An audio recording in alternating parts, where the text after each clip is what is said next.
गेले काही दिवस आजूबाजूला जे काही घडतं आहे त्याबद्दल मला वाटलेलं असं काहीतरी. तू आता काळजी घे बाई. तू आता काळजी घे बाई, कारण तुला वाचवायला आता काही कृष्ण येणार नाही. आता तुझी अब्रू झालीये खूप खूप स्वस्त. आजूबाजूला दुर्योधन दुःशासन झालेत मतमस्तक. तुझ्यासाठी आता कोणी भीम प्रतिज्ञा करणार नाही. आता तू काळजी घे बाई. आता तुझ्या घरातही नाही होणार तुझी रक्षा. तुला मिळतीये तुझ्याच स्त्रीत्वाची शिक्षा.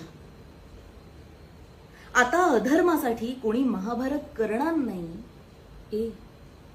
आता तू काळजी घे बाई. तू शिकलीस, गेलीस विचारांनी पुढे.